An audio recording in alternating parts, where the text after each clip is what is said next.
Welcome to Commercial Real Estate Investing from A to Z, the ultimate guide for real estate investors. I'm your host, Steph Boldrini. We cover everything you need to know from finding and analyzing properties to financing and managing your investments. Tune in every week for experts' insights and tips so you can make your commercial real estate dreams come true.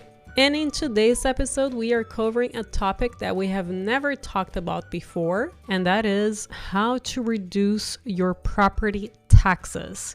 We're going to talk specifically about how to reduce them when prices are going up and properties are getting assessed at a higher value, as well as when the economy is not doing well and prices are going down. Also, how often should you appeal to get your taxes reassessed? And how are tax consultants paid? We're chatting with Nick Mao, partner at FirstPointe Advisors. They are a real estate tax consulting firm. Here we go. Nick, thank you so much for joining us today. We are covering a topic that we have never covered before, and I think it'll be very valuable to our listeners. But first, why don't you tell us a little bit about you? Yeah, absolutely, Steph. I am a partner with FirstPointe Advisors. We are a full-service real estate tax consulting firm. We're based in Fort Lauderdale, Florida, and we handle real estate tax appeals primarily across the state of Florida, but we assist in property tax appeals across the country.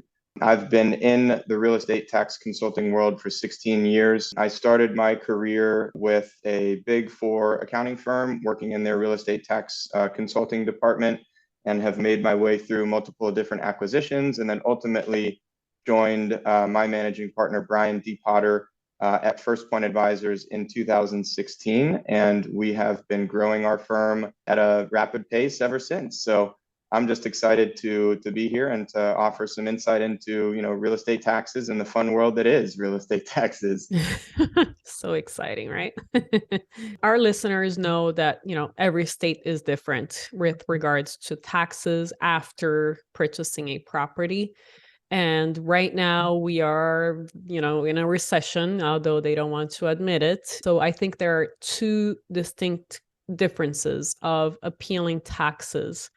When the economy is doing great and they want to come after you and get more money for your properties, and also when the economy is starting to go down and actually property prices decrease. So I would like to separate some techniques and bullet points for decreasing taxes. Let's start with when the economy is doing fantastic. Looking at a property in a good economic time, it's definitely something that you want to consider, that you're taking into consideration all of the different factors that you have for that property, the income producing potential of the property, what's the in-place income, and then additionally comparing that to what's the overall market look like? What are the market occupancy, market rental rates, market cap rates, and things of that nature? But diving more specifically into the nuances of the property is really going to be where you're going to find opportunities when it comes to properties in an up market. The property appraiser is certainly going to have a little bit more of the shoe on their foot when it comes to valuations in an up market. The sales are going to be supportive of higher values typically. The incomes are going to be supportive of higher values typically. So this is where it really, really is a lot more imperative to be diligent in the review of the individual property to ensure that you are taking into consideration all of the nuances. What are some of the challenges that this individual property may have? Are there little things that are not evident to the property appraiser or to the appraisal district from their mass appraisal perspective? Because they are required to value all the property within their jurisdiction. So they're looking at the overall market factors. Market cap rate might be 4% for an industrial property, but is that necessarily the correct cap rate for the property that you have, which might have an additional risk factor associated with it, where there's near-term leases that are coming due, or there might be some different occupancy challenges that they may not know. So really getting into the nuances in an upmarket is where you're really going to find opportunities for potential savings in a property tax appeal. Not saying that that's not important in a down market, It is equally as important in a down market, but it's much, much more pertinent for a successful appeal in a market that is on the upward trend. How about moving on to right now, what we are currently experiencing? What would be some tips for people that need to get their tax reassessed to a lower value? Property appraisers in an up market, the values are typically a lot quicker to be raised, whereas there's hesitation in the community to lower values when the market tends to turn downward. So it's definitely very important to make sure that the appropriate factors are being considered. Again, making sure that the right rental rates are being used. If rental rates have decreased, ensuring that the appropriate market rental rates are being applied. If it is indeed a market rate state, fee simple market valuation scenario, making sure that the appropriate vacancy and collection losses are being considered, and that any nuances with the property in terms of maybe near-term lease expirations are being considered, or credit defaults. A lot of office properties right now are struggling where tenants are vacating. In today's marketplace, offices, especially some suburban offices, are struggling with tenants that are vacating because they just don't need as much space. Property appraisers and appraisal districts, they don't necessarily know these things are occurring until it's brought to their attention. So it's definitely important to make sure that that type of information is being put forth to them and being provided to them. So things like that, appropriate cap rates. And one thing that we're kind of seeing in this market, and Stephanie, I don't know if you've seen this, but just in general, sales velocity has slowed dramatically across a lot of property types in the commercial real estate world. And one thing that is a challenge with that is data. So having good data becomes a challenge, right? When you have a lot of sales and you have brokers that are selling deals at 3.5, 4.5 cap rates, everybody's willing to sling out their cap rate when a cap rate like that transacts. But one thing that we're seeing in today's marketplace is when properties do transact, the brokers and the property owners, the people that are selling those deals, are a lot more tight-lipped on what is the cap rate that property traded for, because a lot of people are taking haircuts on these deals or are not getting the same valuation that they once thought they could, and so they're not releasing that information as much. And so data has become a lot more difficult. And one thing that you can do is to rely upon building cap rates through the weighted average cost of capital, or an equity dividend rate, or looking at the debt service coverage ratios and different things like that, to try to come up with an accurate estimate and support for the positions that you're taking in your property tax appeal. So I know that some states like Texas, they cannot look at the sales price of a property. Do the techniques vary? If someone owns property in multiple states, how would you recommend them approaching it? The methodologies are different just about in every state. There's really no two states that are just alike. And as you mentioned, Texas is a non-disclosure state. And so when a deed is filed and a property is transferred, it's not a requirement to disclose what that purchase price is. So the appraisal districts don't necessarily have that data at their disposal. They may have access to CoStar or to TREP or other types of data sources, but they don't necessarily have the same type of data that a lot of other states like Florida have, or other disclosure states have. So those methodologies are definitely going to differ. A couple of things that I would say are very important for a property owner to ask themselves or to ask their consultant is to really understand the overall process of the valuation. How does the property appraiser value the property within their jurisdictions? What is the timing of those valuations? What is the date of value? When does the value notice come out? Is there a corresponding deadline that needs to be followed in order to ensure compliance with an appeal deadline? In most jurisdictions, when a value notice is released, there's typically a countdown to a deadline, whether that's an informal appeal deadline, an administrative deadline, or a court type related deadline. There's usually a deadline that's associated with that value notice being released. So setting an overall business plan for your portfolio is important, and working with your consultant to understand what the process looks like. Is it an informal process that's followed by an administrative process? Is it just an administrative process? Is there an opportunity after that administrative process for a lawsuit?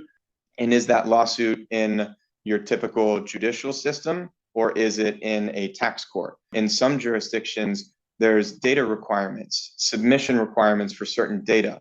For instance, in Connecticut and in Maryland, there's a requirement for your income and expense statements to be submitted to the property appraiser or to the appraisal district in order to be in compliance. And if you don't, there can be a penalty that's levied against the property owner in the form of a penalty on the real estate tax. So that's also something that's very important to consider. In addition to how frequent is the valuation done? Is it an annual revaluation? Is it a biannual revaluation like in Colorado? Is it every 4 years? So in North Carolina, it's at least every 4 years, no longer than every 7.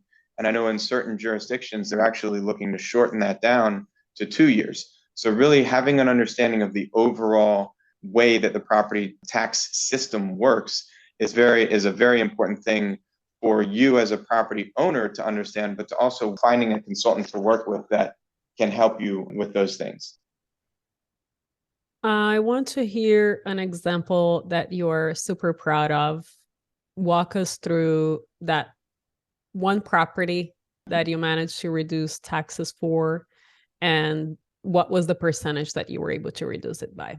It was a scenario where there was a purchase of an entire hospital system that involved multiple properties, business value, all kinds of different things. The property appraiser increased the value of the property based on many different factors, but there was a deed that was recorded, and the deed didn't necessarily encompass just real estate valuation, just real estate value. And so the valuation of that property was changed, call it from 10 million to 60 million. In the appeal process, hospitals are complicated properties just in and of themselves. There's a lot of different things to consider. And this was an older property, and the methodology that was used was the cost approach. For special use properties, the cost approach is a lot of times the most valuable or the most relevant valuation methodology to understand what the bricks and sticks are worth. What is the real estate worth, trying to exclude all of the non-real estate related items. So this is an appeal that was presented to, in Florida, a special magistrate, which is an independent third party at the administrative level. That individual ruled in our favor, and the value was reduced, call it from 60-ish million down to about 30 million and change. So it wasn't reduced all the way back to the 10 million, but it was a win. We still believe that it probably deserves a little bit more, but it was a success nonetheless in a tough, challenging appeal process. How long did that take?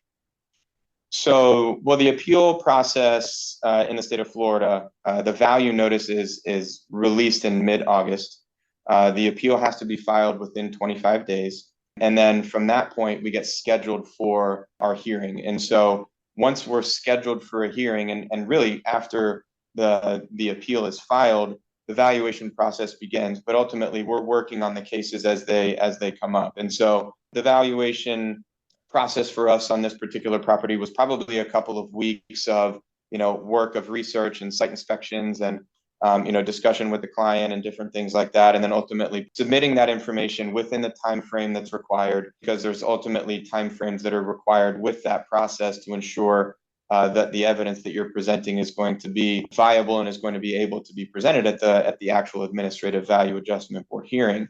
So putting that information together, providing it to the property appraiser, having those discussions with them on an informal basis, trying to come to a negotiation or trying to come to a settlement with them, and ultimately reviewing their evidence and discussing that, presenting it to the value adjustment board. So it's a long, drawn out process. I mean, this was one that just completed a couple of weeks ago. So it's filing the petition back in September and coming to a resolution in early April is, quite a long, drawn out process. So do you guys charge a percentage of the tax break that you were able to get, or is it a flat fee? How does that work? There's different fee structures, and it all depends on the type of scenario that we're working with, whether it's a single property or a portfolio of properties. But generally speaking, in the property tax consulting world, there's typically what's called a performance-based fee or a contingency fee that is charged, that is a percentage of the real estate tax savings that is generated, not necessarily the valuation that's saved, but the tax savings that's generated. There's typically a fixed fee or a flat fee component, but that's going to just depend on the type of services that are required by that particular client, whether it's just appeals that is a service that's being offered, or if there's other ancillary services that are offered, such as assistance with underwriting and pre-acquisition due diligence, or property tax forecasting, budgeting, different things like that. Is all going to depend on the way that engagement is structured. But the answer to your question, for the most part, is we are compensated on a contingency fee basis or performance fee basis of the real estate taxes that are saved. What is your recommendation? So I'm guessing it varies by states. Do we receive the tax letter in the mail? We send it right away to our tax person? How often? Is it really based on the last time that the appeal was made, or is it on a yearly basis? What would you recommend there? One of the things that we had kind of talked about beforehand was the do's and the don'ts of, these types of things. And definitely don't throw that thing in the trash. When you get a value don't put it on notice, the pile of don't put it in the later. pile. Don't put it in the look at later pile. Don't throw it in the trash. It's amazing how many times I get calls from property owners that are late to the deadline. Yeah. It may be just a week, it may be 2 weeks or 3 weeks, or it's 6 months, and they say, "Hey, I just got my tax bill." And in the state of Florida, that's in November. You get your tax bill in November. By that time, it's too late. So if you're looking at your tax bill and you're going, "Holy cow, what happened? Why is my tax bill so high?" It's unfortunately too late to file an appeal in that circumstance. In relation to, say, Florida, that date that the notice is mailed out is mid-August. And that starts the 25-day window in which we have to file an appeal to protect your right to challenge that value that's as of January 1st of that year. For 2023, we're looking at a data value of January 1st, 2023. The notice comes out in August. The appeal deadline is in September. And then we're working those appeals throughout the year once we get scheduled for those hearings. So definitely when you get a notice, whether it's in Florida, whether it's in Maryland or Georgia or Texas, these are all jurisdictions that have appeal deadlines, that are requirement. And once you miss that deadline, typically there's no way to go back and file a challenge once that deadline's been missed. In certain circumstances, you can skip the administrative level and go straight to court. But again, that's in certain circumstances, and you have to also understand what the dates are that there's requirements for that, because there's statute of limitations and there's dates that are required to be met with just going to that next level as well. How often would you say we should send it right away to our tax attorney? Every year? Let's say last year we got it appealed and we got it decreased. Should I send the one this year as well? I would say yes. Generally speaking, yes. In some areas, there's on-cycle and off-cycle appeal opportunities. In some circumstances, like in North Carolina, the revaluations are every 4 to 7 years. And if you appeal it in, year one, that value is going to hold over the period unless there's changes in the property, such as new construction or things of that nature. But typically in a multiple year valuation, where it's not an annual revaluation that is going to hold. But a lot of jurisdictions around the country are annual revaluations. And so if you're not sure, I would recommend consulting with your real estate tax professional, whether it be a consultant like myself or an attorney, if it is required to be an attorney in that particular jurisdiction. The last thing you want to do is put that thing in this look at it later pile. When you look at it later, past that deadline, and there's not much that you can do, unfortunately. Do you guys do residential as well, or just commercial? So our primary focus is commercial. We do handle some high-end residential throughout the state of Florida, but our main focus is going to be on the commercial side. And if I don't have a particular answer, odds are that I know the good person that we can leverage to find a good answer for the question. Is there anything else that we have not covered that you think is important for our audience to know? One thing that I would say as a commercial real estate investor, and I know you've probably mentioned this on your podcast in prior episodes, is just really understanding the nuances from a high level perspective, right? You are a commercial real estate investor. Your role is to find the deal, underwrite the deal, and to understand, what the income producing potential of that property is and determine if that is an investment that suits your needs, right? Your role is not necessarily to be an expert in the real estate taxes and to understand all of the minutia of real estate taxes and what are the things to look for. And that's why, I do think it's important for you and for your listeners that are involved in the commercial real estate world to be well versed enough to understand the important pieces that they need to know. Finding a real estate tax consultant or an attorney that you like and that you trust with your properties and that can set a plan for you along with your investments to ensure that you're being monitored.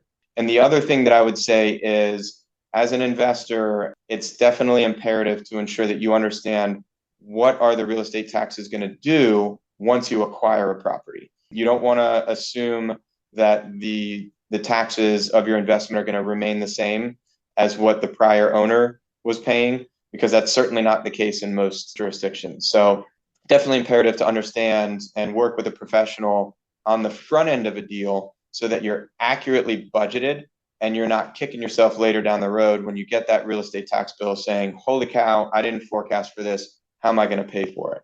Have you seen people lose properties after closing because of that?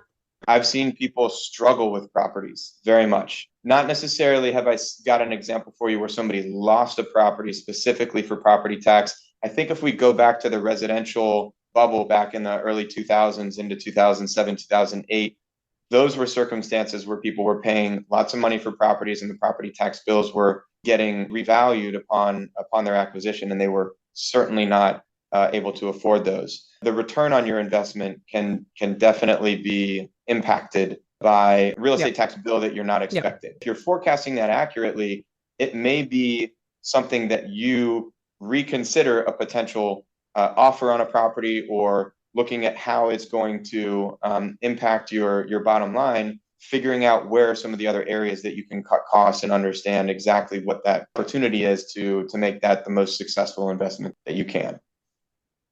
Nick, thank you so much for joining us today. I really appreciate all of your great insights. How can our listeners get in touch with you? Yeah, absolutely. So you can reach me at my email address, which is n.mau@first-pointewithane.com. Simple, easy email.